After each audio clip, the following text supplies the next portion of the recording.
Hello and welcome everybody, my name is Chris and today we're going to talk about this Jackson, the JS32Q in transparent green burst.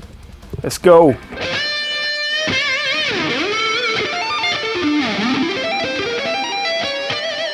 Thank you very much for tuning in.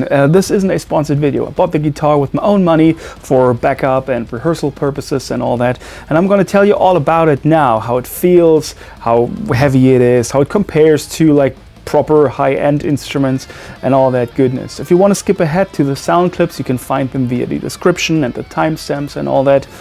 And with that being said, here we go. So up until I bought the RR24 FRH last year, which pretty much started my review series here on YouTube as well, I never owned any Jackson guitars. I play with a dude in my band who owns a wonderful made in Japan soloist from 2008, I think. But myself, I never owned a Jackson before. And ever since I got the RR24, that guitar turned into my favorite guitar in all of my arsenal. The way the neck feels and plays, it suits me the most, the best. My hand can play like non-stop for hours on that, and it isn't too heavy, it isn't too light, the neck isn't too thin, it isn't too thick. It's perfect. So I wanted to go out and get me something like a backup guitar, like a rehearsal guitar that I could beat up if necessary, that I wouldn't be too sad about if it just, I don't know, got a dent or two or anything, and that I could modify without being, oh, okay, I really don't want to hurt this poor thing now. So yeah, I went on the hunt and eventually landed on the JS32 series when I played just a couple of months ago a very cheap model. I think it was the 22 line, this natural finish looking Jackson Dinky in a Guitar Center in New York, and I was like literally flabbergasted how good it was. And I thought to myself, okay, I really should look into this, and eventually I did.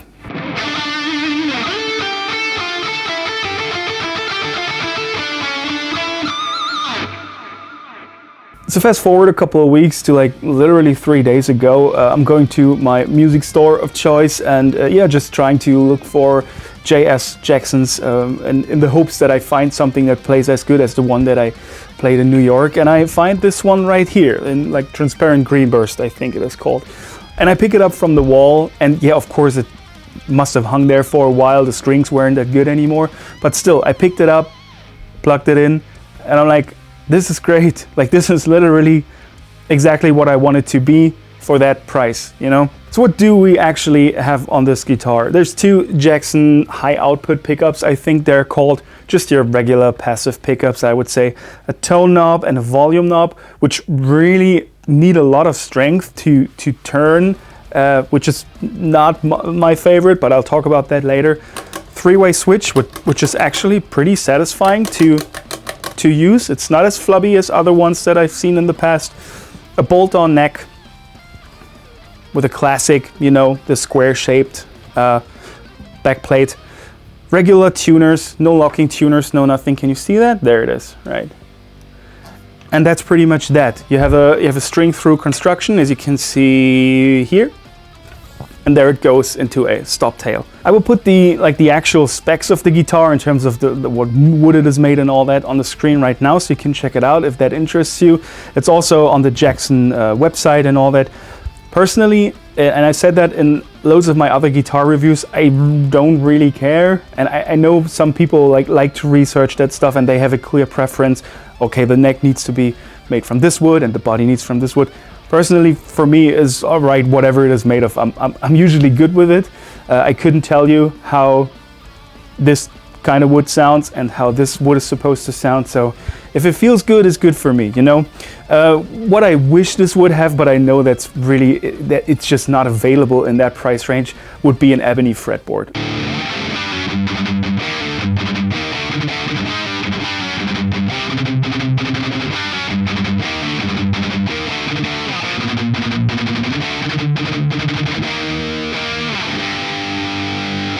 So the pickups are, well, there are cheap standard stock pickups, right? Which isn't to say that they suck, because they don't. Like, if anything, they are just not what I usually prefer. I think the times are over where pickups are bad. You know, I couldn't tell you when I heard the last time a pickup where I was going, oh wow, this really sucks. Because they don't. For my taste, they are a bit muffly and too low-endy, which maybe I'm used to playing EMGs and active pickups. Maybe because they are so scooped and all that, that's just the way my ears have adjusted and why I don't like these. But I do think they, for what they are and for, again, the price, they work perfectly fine. Like, add an EQ pedal if you have one available and you're good to go. You can pretty much adjust these then to your liking. They work fine. I will replace them in the future, and I'll talk about that later, but if you are really a beginner and this is your first guitar, these will do just fine. They do their job actually pretty good, and you can hear that in the sound clips.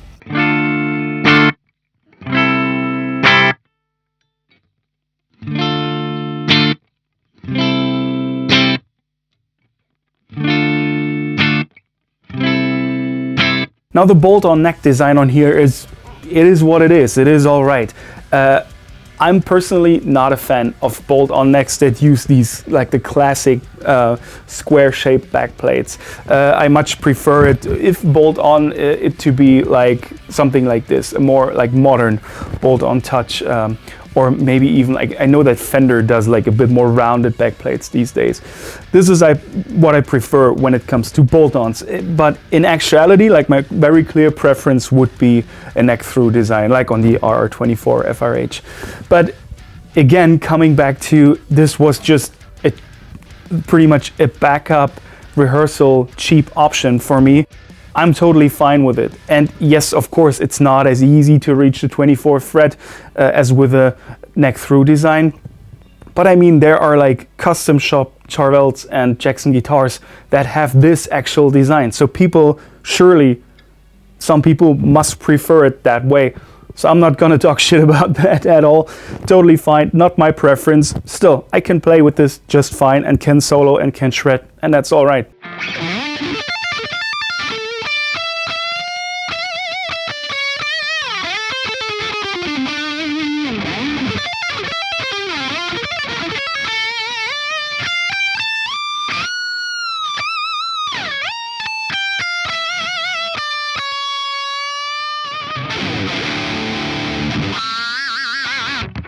The neck, like I said in the beginning, for me, in terms of thickness and all that, is pretty much perfect these days.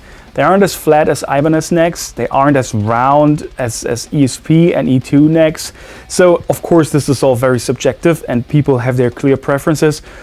For me, absolutely great, and it felt so very familiar to the R24 that it was like, all right, okay, of course, this is a bit different. Again, different wood, not as expensive and all that stuff, hasn't been treated as well, still felt very homey and very familiar, and I could start playing just like that. Jackson has been utilizing the compound radius necks on their guitars for quite some time now, which pretty much it goes from being rounder up here to being flatter down there.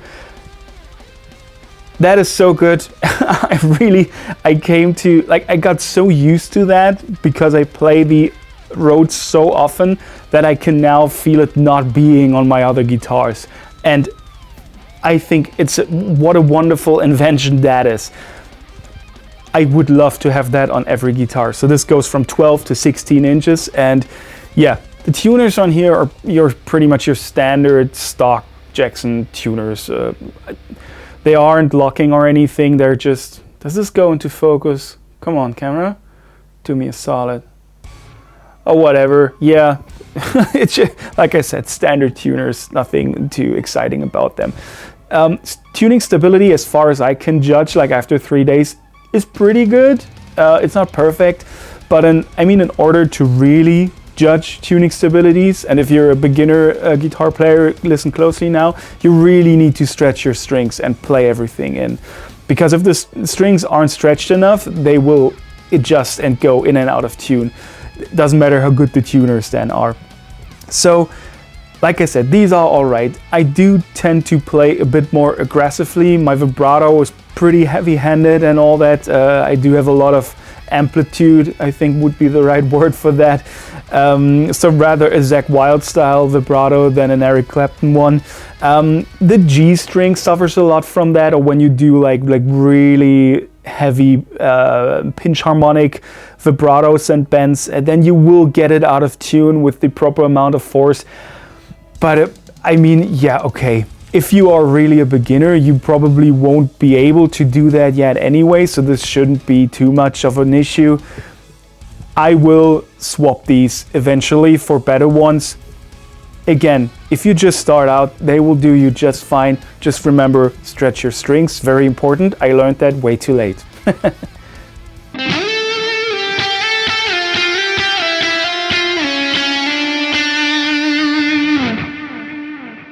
The guitar is super light, which is very good. If you're planning on playing with this thing live, your back and shoulders will thank you for that. So yeah, that's a good thing in my opinion. Pots, like I said, they work. They aren't scratchy or anything. They work fine, but I think you need too much force to properly turn them, which is what I don't really like. So I'm gonna replace these. Again, something I will talk about in a minute. The neck, as you can see, isn't lacquered or anything. I guess there's like the thinnest layer of oil or whatever it is on here. I unfortunately don't have a lot of knowledge about like luthier work and whatever. But yeah, it feels nice. It's not sticky or anything if you have sweaty hands. So it's good, I would say. Fretwork, perfect. For a $300 guitar, no scratchiness or anything. I was surprised how good it actually felt, because I was prepared to have to file them down or just, you know, put a bit of work in there. Nah, super good, very smooth, no scratches, no nothing. Now, does it make sense to replace parts on this guitar?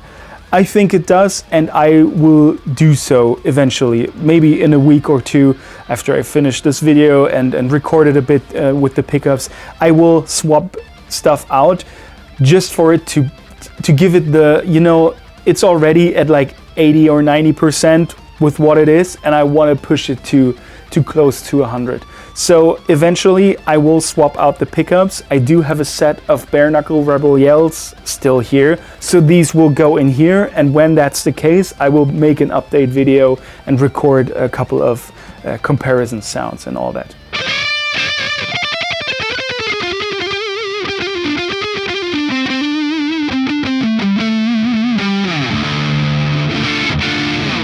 The pots, like I said earlier, I'm not a fan of. I mean, in general, I don't use a tone knob, so this has to go no matter what. But like I said, I don't like how much force it takes to turn this one. So if you've seen the EVH Wolfgang special review, I talk about the low friction pots that this guitar has. And I've become such a fan of these that I ordered one for this guitar. They are so quick and you can just snip them on and off.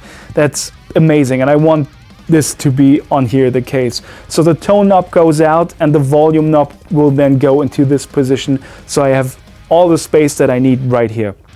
The switch I might replace, I'm not sure yet. The tuners, they will surely need to go. Like I said, my playing is pretty heavy-handed. I dig in quite a lot with both hands actually. So yeah, just in order to have more stability. So yeah, I'm gonna invest in that for sure. And that will probably upgrade the guitar quite significantly.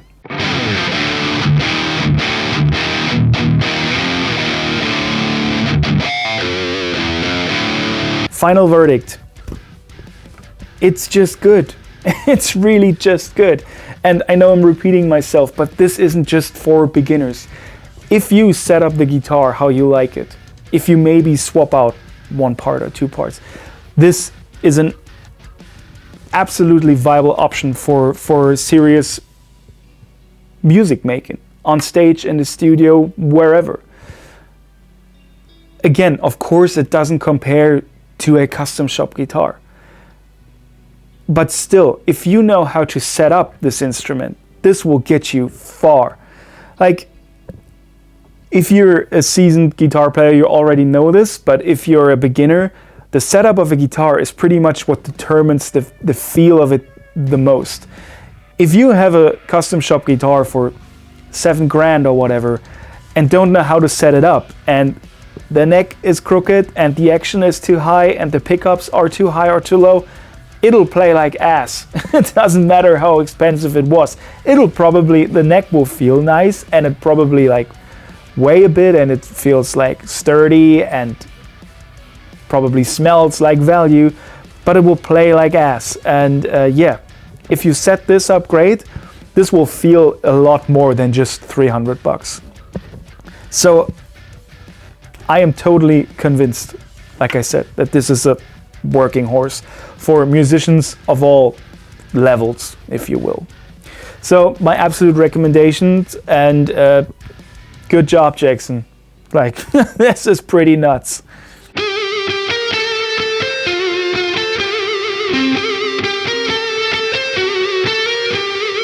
With that being said, thank you very much for tuning in. This was a blast to do. Like, I didn't expect to record such a long video for this kind of guitar. Like I said, this was supposed to be a beater rehearsal guitar or whatever, but it's so much more than that, and I'm impressed at how good stuff has gotten. So if you're a beginner, this is great.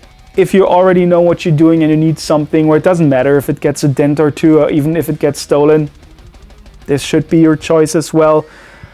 I'm really, really impressed with what Jackson or the Fender group or whatever is doing these days, and yeah, probably not my last Jackson. Thank you very much for tuning in. I appreciate it a lot. If you want to check out the channel, there are loads of other reviews on there. The Jackson, ESP stuff, LTD stuff, Ibanez, the 5150 that you heard throughout the video, which is my favorite amp ever. I love that thing so much. It's so good. So yeah, if you dig tube amps, you should check out, man, it's hard to say that. You should check out that video as well. There are also demonstration videos, which are pretty much like fully edited and mixed music videos where I just show how cool the guitar looks when you sit in the wood and play them. If you enjoyed my metally, shreddy playing throughout the video, you can also check out my band, the Pine Tree Tapes. We're a melodic death metal band, and we're pretty much inspired by the classic Children of Bodom early 3 albums kind of sound they had back then. So yeah, lots of the sweep pickings and the fast shreddy runs and all that. So yeah, I would appreciate that as well. Thank you so much. Have a wonderful day. Go shred or whatever. And I've been Chris, and that was that.